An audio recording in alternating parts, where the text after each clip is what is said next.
welcome back to your on channel Brainiac Education Physics.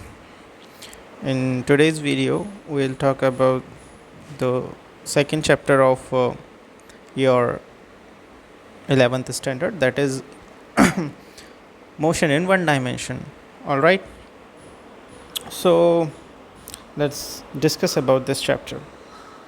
So in this section, we will discuss about four major topics that are in this chapter, that is rest, motion.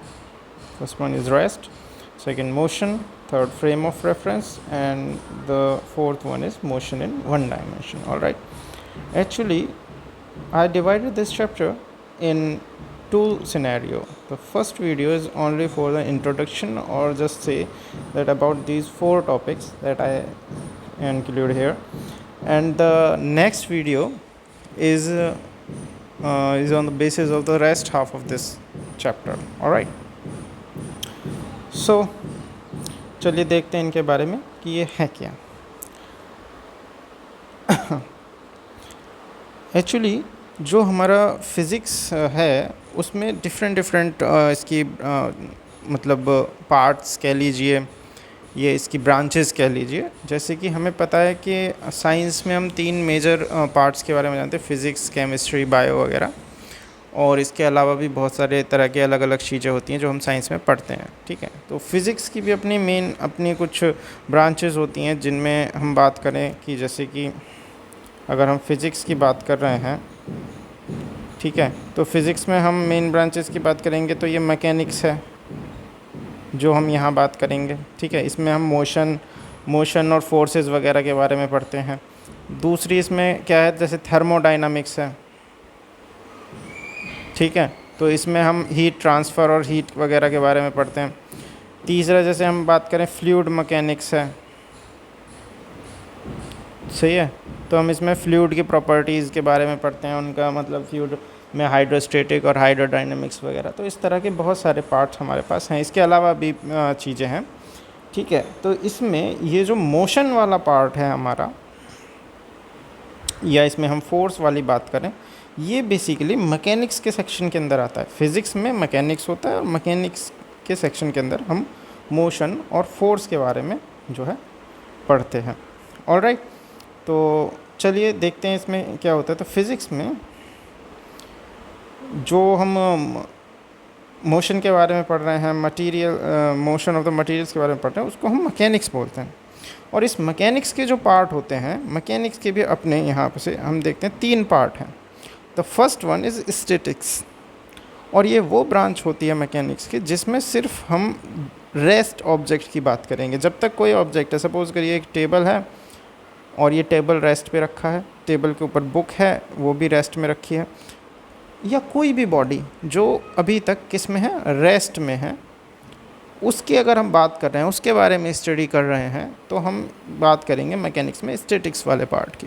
ठीक है, सो it is a branch of mechanics which deal with the study of material object at rest. All right, the second thing is kinematics. all right, और kinematics में देखिए, इसमें हम rest की बात कर रहे हैं स्टैटिक्स में. काइनामेटिक्स में किसकी बात करेंगे, मोशनल ऑब्जेक्ट की. सही है, object in motion. All right, but हम इसमें फोर्स की वजह से ऑब्जेक्ट मोशन कर रहा है, उस फोर्स के बारे में बात हम यहाँ नहीं करते, उस फोर्स का कैलकुलेशन हम नहीं करते. जैसे सपोज़ करिए अभी हमने माना कि ये बुक जो है, ये या टेबल जो है, ये रेस्ट में है. ठीक है, और नेक्स्ट टाइम में हम मान रहे हैं कि किसी ने इस पर फोर्स लगाया F, और ये v वेलोसिटी से आगे की तरफ बढ़ने लगा. ठीक है, जब ये v वेलोसिटी से आगे की तरफ बढ़ रहा है तो हम इसको काइनेमेटिक्स में लेंगे, लेकिन यहाँ कंडीशन क्या होगी कि हम इस लगाए हुए फोर्स के बारे में बात नहीं करेंगे, हम ओनली इसके मोशन के बारे में बात करेंगे. जैसे अगर एक ट्रेन है और ये ट्रेन रफ्तार में चल रही है. ठीक है, ये ट्रेन जो है रफ्तार में आगे की तरफ बढ़ रही है, तो हम सिर्फ इसके मोशन के बारे में बात कर रहे हैं, हम ये बात नहीं कर रहे कि कितना फोर्स ट्रेन पर लग रहा है, इसका इंजन कितना फोर्स जनरेट कर रहा है, उसकी बात हम नहीं कर रहे। हम सिर्फ बात करेंगे स्पीड की, हम बात करेंगे डिस्टेंस की, हम बात करेंगे टाइम की। सही है, ये किसका पार्ट होता है? काइनामेटिक्स का। ऑलराइट, और इसके बाद आपका थर्ड पार्ट आता है मैकेनिक्स में, जो जिसे हम बोलते हैं डायनामिक्स। डायनामिक्स में मोशन की बात करते हैं। सही है, motion and the force that cause of motion. Alright, dynamics के केस में अब हम अगर ये ट्रेन की ही बात कर रहे हैं, ये ट्रेन जो आगे की तरफ जा रही है, इसकी अगर हम बात करें ट्रेन की, तो हम यहाँ इसके मोशन की तो बात करेंगे कि कितनी वेलोसिटी से चल रही है, साथ साथ हम यहाँ ये भी बात करेंगे कितना फोर्स इसका जो इंजन है वो जनरेट कर रहा है, जिसकी वजह से आगे बढ़ रही है। अगर हम बात करें एक बॉल की, कि बॉल इस डायरेक्शन में v वेलोसिटी से चल रही है, तो हम बात करेंगे कि इस पर कितना फोर्स अप्लाई किया होगा, जिसकी वजह से इसको ये वेलोसिटी मिली है। तो अगर हम ये बात करते हैं तो ये पार्ट होता है किसका? डायनामिक्स का। ऑलराइट, तो स्टैटिक्स में रेस्ट, काइनामेटिक्स में motion without force, and dynamics में भी सेम मोशन। तो इसमें हम बात करें मोशन विद फोर्स। ऑलराइट, तो ये हमारे पार्ट हैं किसके? मैकेनिक्स के। तो हम ये कह सकते हैं कि जो हमारा फिज़िक्स है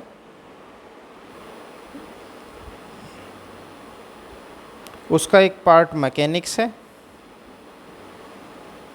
और इसके ये 3 पार्ट हैं, फर्स्ट, सेकंड और थर्ड। ऑलराइट,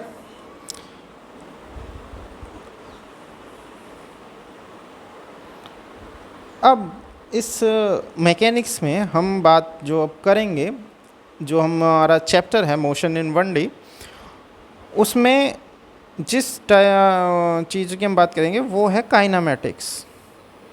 काइनामेटिक्स, जैसा कि मैंने कहा, यहाँ हम सिर्फ बॉडी या ऑब्जेक्ट इन मोशन की बात कर रहे हैं, बट नॉट द फोर्स। ठीक है, किसकी बात कर रहे हैं? सिर्फ मोशन की बात कर रहे हैं, फोर्स की बात नहीं कर रहेंगे हम यहाँ पर। हम नहीं पता करेंगे what is behind the force, sorry, how much force behind the motion. Alright, तो अब बात करते हैं रेस्ट की और मोशन की। ठीक है, तो देखिए, अगर आपसे कोई बोले कि कोई बॉडी रेस्ट में है, या आपसे कोई पूछे कि रेस्ट को डिफ़ाइन करें, तो आप कैसे डिफ़ाइन करोगे?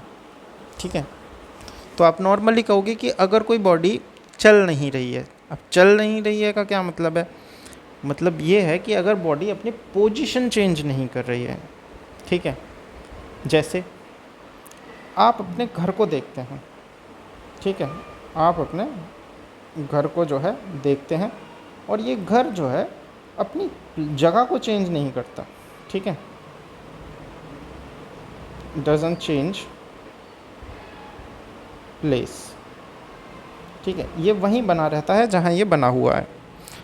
आप बाहर जाते हैं, आप वापस आते हैं, तो भी ये वही होता है। इसके अलावा जो नॉन लिविंग थिंग्स हैं, जैसे कि सपोज़ करिए घर के अंदर का जो भी स्टफ़ है, जो भी सामान यहाँ रखा है, चाहे वो कोई चेयर हो,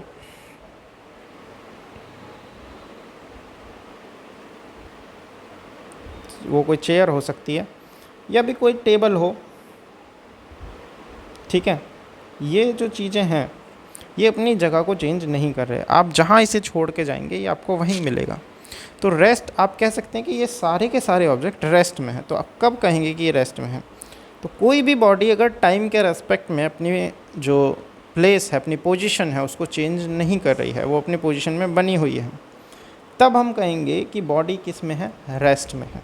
तो यहाँ हम देख भी रहे हैं, an object is said to be in rest if it does not change its position with time, all right, and with respect to its surrounding। अब ये सराउंडिंग क्या है, इन दोनों चीज़ों को समझने के लिए, रेस्ट को और मोशन को समझने के लिए हमें सराउंडिंग के बारे में पता होना चाहिए। सराउंडिंग्स क्या है, तो जो भी चीज़ें जिन्हें हम एज अ रेफरेंस के तौर पे ले रहे हैं वो सब सराउंडिंग है। सपोज़ करिए एक जगह है, एक कोई भी इसमें ही बात करिए, ये चेयर है, ये टेबल है और ये आपका होम है।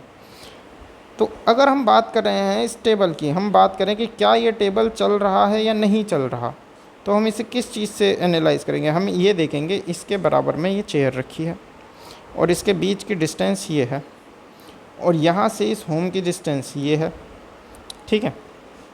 तो हम एनालाइज कर रहे हैं इस टेबल को इसके सराउंडिंग से। अब ये जो भी सामान इसके आस पास है, चाहे वो ये चेयर हो, चाहे वो ये होम हो, ये सब क्या है, ये इसकी सराउंडिंग है। और जब हम रेस्ट या मोशन को डिफ़ाइन करते हैं तब सराउंडिंग जो है वो एक बहुत ही इम्पोर्टेंट रोल प्ले करती है। विदाउट सराउंडिंग आप ये नहीं बता सकते कि कोई चीज़ चल रही है या रुकी हुई है, ठीक है।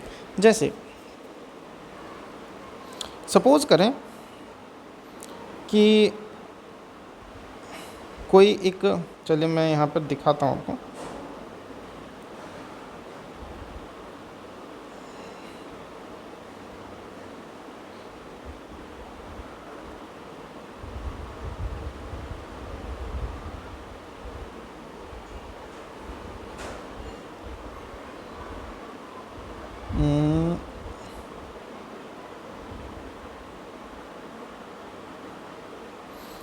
सपोज़ करें इस तरह से एकदम ये ब्लैक स्पेस है बिल्कुल, ठीक है। ये जो आप यहाँ पे ये हिस्सा देख रहे हैं इसको हमने क्या माना, ये एक बिल्कुल ब्लैक स्पेस है और यहाँ पर कोई ऑब्जेक्ट है। ये इस ऑब्जेक्ट को आप देखिए, अब इसके आसपास कोई भी सराउंडिंग नहीं है। क्या आप बता सकते हैं कि ये रेस्ट में है या मोशन में है? बहुत मुश्किल है डिफ़ाइन करना, क्योंकि कोई पॉइंट ही नहीं है और ये एक ब्लैंक स्पेस है, तो हमें पता ही नहीं चलेगा कि ये चल रहा है या ये रुका हुआ है। लेकिन अगर इसके सराउंडिंग में कोई एक सिंगल ऑब्जेक्ट भी हो, कोई भी एक ऑब्जेक्ट, सपोज़ करें हमने मान लिया यहाँ एक ट्री है, ठीक है। तो पहले ये ऑब्जेक्ट यहाँ था और ट्री हमारा यहाँ पे था। उसके बाद हमने देखा कि ये ट्री इससे इतनी दूर हो गया, ठीक है।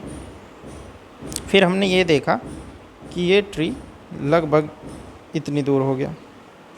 तो हम क्या कहेंगे कि ये ऑब्जेक्ट चल रहा है, क्योंकि ये इस ट्री के रेस्पेक्ट में अपनी जो पोजीशन है उसे चेंज कर रहा है। तो यहाँ पर ट्री का होना बहुत इम्पोर्टेंट है, क्योंकि अगर ये नहीं है और सिर्फ एक फ्री स्पेस, ब्लैंक स्पेस है बिल्कुल, वहाँ कोई भी ऑब्जेक्ट नहीं है, तो आप ये बता ही नहीं सकते कि ये ऑब्जेक्ट चल रहा है या रुका हुआ है। पर यहाँ पर आप खुद को रेफरेंस लेके बता सकते हैं। सपोज़ करिए इस ब्लैंक स्पेस में आप ही हैं सिर्फ, ठीक है। इस ब्लैंक स्पेस में सिर्फ आप ही हैं यहाँ जो खड़े हैं। सॉरी, ये पता नहीं क्या बन गया, छोड़ो इसको, मान लेते हैं हम, ठीक है। तो जब आप इसको देख रहे हैं और यहाँ पूरा ब्लैंक स्पेस है, रेफरेंस के लिए कुछ नहीं है, तो आप इसको अपने अकॉर्डिंग अपने आप को इसकी सराउंडिंग मान के इसको जज करेंगे। जैसे कि सपोज़ करिए पहले ये आपसे इतनी दूर था और फिर अब ये आपसे इतनी दूर हो गया, ठीक है। तो आप खुद से चीज़ों को, अपने आप को सराउंडिंग मान के चीज़ों को जज करने लगेंगे। लेकिन अगर यही चीज़ मैं स्क्रीन पे अगर आपको दिखा रहा हूँ, ठीक है, अगर मैं यही चीज़ आपको स्क्रीन पे दिखा रहा हूँ तो आप इसको जज नहीं कर पाएंगे कि ये चल रहा है या रुका हुआ है। इसके लिए मैं आपको एक छोटी सी वीडियो दिखाता हूँ, पर उससे पहले आपको मोशन के बारे में और बता देता हूँ। तो अगर आपको रेस्ट समझ में आ गया, रेस्ट मतलब अगर कोई बॉडी सराउंडिंग के साथ अपने जो पोजीशन है उसको टाइम के रेस्पेक्ट में चेंज नहीं कर रही है, तो हम कहेंगे बॉडी रेस्ट में है। और अगर इसका उल्टा है, अगर ऑब्जेक्ट जो है अपने टाइम के साथ अपने आप को अपने सराउंडिंग के रेस्पेक्ट में चेंज कर रहा है पोजीशन को, अपनी पोजीशन को, तो हम कहेंगे कि ऑब्जेक्ट किस में है, मोशन में है। ठीक, तो चलिए इसको, यही मैं जो रेफरेंस वाली बात कर रहा हूँ, ठीक है, सराउंडिंग की जो मैं बात कर रहा हूँ वो कैसे इंपॉर्टेंट रोल प्ले करती है वो मैं आपको एक वीडियो से दिखाऊंगा, और वो चीज़ें आपने देखी भी होगी। अब आप इस वीडियो को जो है देखें, ठीक है, इस वीडियो को आप ध्यान से देखना। ये एक गेम है जो गूगल क्रोम पर आता है जब आपका इंटरनेट कनेक्ट नहीं होता, ठीक है। अब आपको देखना क्या है, आप सबसे पहले इसमें किसी भी चीज़ को फोकस ना करते हुए आप इस पूरे व्यू को, ये जो पूरा व्यू यहाँ दिख रहा है, इस पूरे व्यू को एक साथ देखना, ठीक है। तो आपको लगेगा, जैसा कि हमें गेम खेलते हुए लगता है कि डायनासोर मूव कर रहा है आगे की तरफ। चलिए देखें इसको, ठीक है। अभी आपको लग रहा है कि डायनासोर यहाँ पर मूव कर रहा है, लेकिन क्या होगा, क्या हो अगर मैं यहाँ से ये सराउंडिंग हटा दूँ, तो क्या डायनासोर मूव कर रहा है या अपनी ही प्लेस पर सिर्फ जंप कर रहा है? तो हमारा इसको देखने का पर्सपेक्टिव चेंज हो जाएगा, ठीक है। हमें पता चलेगा कि ये जो डायनासोर है ये सिर्फ अपनी ही जगह पर सिर्फ जंप कर रहा है, ठीक है। तो यहाँ सराउंडिंग का काम, ये जो यहाँ पर ये कैक्टस आ रहे हैं, ये यहाँ सराउंडिंग का काम कर रहे हैं, और हम इसको रेफरेंस लेके मान रहे हैं कि हमारा डायनासोर इसकी तरफ मूव कर रहा है। तो यहाँ दो चीज़ें समझ में आती हैं। पहला कि बिना, अगर मैं ये सारी चीज़ें यहाँ से हटा दूँ, अगर ये पूरा का पूरा सेटअप यहाँ से हटा दूँ, सिर्फ इसको छोड़ूँ, तो आपको ये रेस्ट में लगेगा और आपको लगेगा ये एक ही पॉइंट पर सिर्फ जंप कर रहा है और कुछ नहीं कर रहा। ऑलराइट। दूसरा, यहाँ पर फ्रेम ऑफ रेफरेंस की भी बात आती है। फ्रेम ऑफ रेफरेंस, इसके बारे में हम बाद में बात करेंगे, ठीक है। इसके बारे में बात हम बाद में करेंगे, पर यहाँ आप फिर से एक बार इसको देखिए, और अब की बार आप इस डायनासोर को फोकस मत करिए, आप इसको देखिए, ठीक है। चलिए, तो आप यहाँ देख रहे हैं कि सिर्फ बैकग्राउंड मूव कर रहा है, डायनासोर अपनी ही जगह पर जो है जंप कर रहा है। लेकिन जब हम गेम खेलते हैं तब हमें पूरी तरह से ये बिलीव होने लगता है कि हाँ, हमारा डायनासोर आगे की तरफ मूव कर रहा है, क्योंकि हम उस वक्त अपने आप को इसी तरह से समझाते हैं और हम फोकस भी उसी चीज़ पर कर रहे हैं। इवन आप यहाँ इन क्लाउड्स को देखें तो ये इस तरह से पोजीशन चेंज कर रहे हैं कि ऐसे लगता है कि हमारा जो डायनासोर है वो आगे मूव कर रहा है। तो जो रेस्ट और मोशन है वो एक रिलेटिव टर्म है, ठीक है, कि कोई भी चीज़ रेस्ट में हो सकती है एक बंदे के लिए, लेकिन दूसरे के लिए वही चीज़ मोशन में भी हो सकती है। तो जैसा मैंने आप लोगों को बताया यहाँ पर कि रेस्ट और मोशन जो है वो कैसी हैं, रिलेटिव टर्म्स हैं, ठीक है। तो रिलेटिव टर्म यानी एक दूसरे के बिना एक दूसरे को समझ पाना मुश्किल है, यानी कि आप नहीं बता सकते just by knowing a single body that body is in rest और इन मोशन। ऑलराइट। तो इसके लिए आपको टू बॉडीज़ और उसकी सराउंडिंग दोनों के बारे में जानकारी होना ज़रूरी है। दूसरा ये कि कोई भी बॉडी एक ही समय में रेस्ट में भी हो सकती है और मोशन में भी हो सकती है। कैसे? सपोज़ करें एक बिल्डिंग है और बिल्डिंग के आगे एक कार हमने यहाँ पर पार्क करी, ठीक है, और हम इसको यहीं से देख रहे हैं, तो हमें ये चीज़ लगेगी कि ये रेस्ट में है, क्योंकि ये हमारे हिसाब से पोजीशन चेंज नहीं कर रही है और हम इसके सराउंडिंग्स को देख रहे हैं। लेकिन अगर हम इसी व्यू को बिल्कुल अर्थ के बाहर से जाके देखें, ठीक है, यही एक व्यू है, इसको हमने आउटसाइड फ्रॉम द अर्थ, एक इंसान इसे यहाँ से देख रहा है, तो अर्थ रिवॉल्व कर रही है, अर्थ क्या कर रही है, रिवॉल्व कर रही है अपने एक्सिस पे, तो क्या हम कहें कि ये रेस्ट में है या मोशन में? क्योंकि इसके अकॉर्डिंग अगर हम बात करें तो ये जो है ये क्या कर रहा है, मूव कर रहा है, मूविंग, और इसके हिसाब से ये क्या है, रेस्ट में है। तो इसमें से कौन सही है, क्या ये ठीक है या ये सही है? तो हमारा जवाब है कि ये दोनों ही अपनी अपनी जगह पर सही हैं, क्योंकि यहाँ पर इसके लिए ये चीज़ रेस्ट में है, क्योंकि इसके हिसाब से जो इसकी यहाँ सराउंडिंग है उसमें ये बॉडी चेंज नहीं कर रही है अपनी पोजीशन, लेकिन इसके हिसाब से ये चीज़ मोशन में है। तो यहाँ से हमें पता चलता है कि रेस्ट और जो मोशन है, rest and motion are relative terms. तो ये डिपेंड करता है आपके फ्रेम ऑफ रेफरेंस पे। यहाँ फिर से देखिए फ्रेम ऑफ रेफरेंस आया, ठीक है, ठीक है। तो ये फ्रेम ऑफ रेफरेंस क्या है, इसके बारे में हम अभी देखेंगे। तो यहाँ सेकंड टर्म हमारी क्या बताती है, it means an object which is at rest in one frame of reference can be in motion in another frame of reference at the same time. Alright, now moving to the next slide, बात करते हैं types of motion of a body के बारे में कि कितनी तरह के मोशन होते हैं।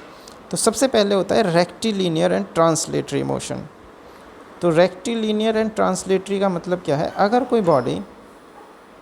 कोई बॉडी एक स्ट्रेट लाइन में चल रही है, कैसे चल रही है, स्ट्रेट लाइन में मूव कर रही है, तो हम बोलेंगे इसका जो मोशन है ये रेक्टिलिनियर मोशन है, ठीक है। बट कंडीशन क्या है, इसे वन डायमेंशनल होना चाहिए, स्ट्रेट लाइन होना चाहिए ओनली। और यहाँ पर ये दूसरा जो ट्रांसलेटरी मोशन है, इसके लिए भी बॉडी को स्ट्रेट लाइन में चलना है, लेकिन इन दोनों में जो डिफरेंस है वो डिफरेंस ये है कि जो रेक्टिलिनियर मोशन होता है इसमें हम एक बॉडी, सिंगल बॉडी की बात करते हैं, ठीक है, या हम बात करें पॉइंट मास की। अब ये पॉइंट मास का कॉन्सेप्ट मैं आपको आगे बताऊंगा। दूसरा होता है ट्रांसलेटरी मोशन, इसी कॉन्सेप्ट में ये, इसके लिए भी जो बॉडी है वो स्ट्रेट लाइन में मूव कर रही है, but the difference is in the translatory motion the body include different number of point masses, यानी कि यहाँ बॉडी के साथ बहुत सारे मास जो हैं जुड़े हुए हो सकते हैं, ठीक। जैसे अगर हम अर्थ की बात करें, नहीं, अर्थ के कॉन्सेप्ट में हम रोटेटरी मोशन की बात करेंगे। जैसे अब हम ट्रेन की बात कर रहे हैं, तो ट्रेन बहुत सारे बॉडीज़ को कैरी करके ले जा रही है, उसमें डिफरेंट पर्सन है, डिफरेंट वहाँ डब्बे हैं, तो डिफरेंट कोच यहाँ पर डिफरेंट मास ट्रेन के साथ जुड़े हुए हैं। तो अगर हम ट्रेन के मोशन को बहुत करीब से नोट करें तो ये मोशन को हम ट्रांसलेटरी मोशन बोलेंगे, बस इतना ही फ़र्क है, ये पॉइंट मास नहीं होता, ठीक है। अगर आप एक बॉडी जिसे आप पॉइंट मास कंसिडर नहीं कर सकते हैं, तब हम उसे ट्रांसलेटरी मोशन के अंदर रखेंगे, और अगर पॉइंट मास कंसिडर कर सकते हैं तो उसे हम रेक्टिलिनियर मोशन बोलेंगे। तो ये फ़र्क है इसमें। दूसरा, circular rotatory motion, circular and rotatory motion. तो सेम जो कॉन्सेप्ट इन दोनों का है, पॉइंट मास और जो पॉइंट मास नहीं है, ठीक है, सेम यही सर्कुलर एंड रोटेटरी मोशन का है। अगर एक बॉडी जिसे हम पॉइंट मास कंसिडर कर रहे हैं वो एक सर्कल में घूम रही है, तो हम बात करेंगे कि ये कैसा है, सर्कुलर मोशन है। और अगर एक बॉडी, आप अर्थ को कंसिडर करते हैं, अब सपोज़ करिए अर्थ है, ठीक है, और ये रिवॉल्व कर रही है, लेकिन अर्थ के पास बहुत सारे डिफरेंट मासेस हैं, यहाँ बिल्डिंग्स हैं, यहाँ पर्सन्स हैं, और ये इन सभी मासेस को जो है अपने ऊपर पकड़े हुए हैं यहाँ पर। तो यहाँ नंबर ऑफ मासेस हैं सिस्टम में, तो इसके मोशन को हम रोटेटरी मोशन बोलेंगे। ऑलराइट, तो सर्कुलर के लिए पॉइंट मास, रोटेटरी जहाँ पर कंपोजिट मास है, पॉइंट मास नहीं है, वहाँ नंबर ऑफ मासेस हैं, ठीक है, सिस्टम ऑफ मासेस हैं, तब rotatory motion. And same oscillatory and vibratory motion. Oscillation किसे बोलेंगे, अगर एक बॉडी एक अपने मीन पोजीशन, ये क्या है, मीन पोजीशन है, इस मीन पोजीशन के अराउंड में टू एंड फ्रो मोशन करे, तो हम इसके जो मोशन है उसको हम क्या बोलेंगे, ऑसिलेटरी मोशन या ऑसिलेशन। अब वाइब्रेशन में क्या फ़र्क है, इसके एम्पलीट्यूड को अगर हम कम करके इसकी फ्रीक्वेंसी को बहुत ज़्यादा बढ़ा दें, अब ये इस तरह से मोशन कर रहा है, इस तरह से, पहले ये इस तरह से मोशन करता था, यहाँ तक जाता था फिर यहाँ तक आता था, लेकिन अब हमने इसके एम्पलीट्यूड को तो कर दिया कम, अब ये सिर्फ यहाँ तक जाएगा, लेकिन इसकी फ्रीक्वेंसी को बढ़ा दिया, अब ये बहुत जल्दी जल्दी मोशन कर रहा है यहाँ पे, तो हम इसको क्या बोलेंगे, वाइब्रेटरी मोशन। तो यहाँ पर हमारे पास ये 3 तरह के जो बेसिक मोशन है, आप इसको अलग अलग भी पढ़ सकते हैं पर इनमें कोई डिफरेंस नहीं है, सेम है। जैसे रेक्टिलिनियर और ट्रांसलेटरी की बात करें तो ये स्ट्रेट लाइन अगर कोई बॉडी चल रही है तो उसको बोला जाएगा, बस जो डिफरेंस आएगा वो पॉइंट मास और सिस्टम ऑफ मासेस में आ जाएगा। दूसरा same concept circular and rotatory motion के साथ है, एंड तीसरा ऑसिलेटरी एंड वाइब्रेटरी मोशन, जो मैंने अभी आपको यहाँ पर समझाया कि अगर कोई बॉडी पेंडुलम की तरह टू एंड फ्रो मोशन करती है जिसमें बड़ा एम्पलीट्यूड है तो उसे ऑसिलेटरी मोशन कहेंगे, लेकिन अगर आप एम्पलीट्यूड को कम करके और उसकी फ्रीक्वेंसी रेंज को बढ़ा दें तो वो कैसे हिलेगा, बहुत जल्दी जल्दी जल्दी जल्दी हिलेगा। पहले वो ऐसे मूव कर रहा था इस तरह से, ठीक है, और अब वो इस तरह से मूव कर रहा है, तो ये वाइब्रेशन है, ठीक है, और पहले वाला ये ऑसिलेशन है। क्लियर।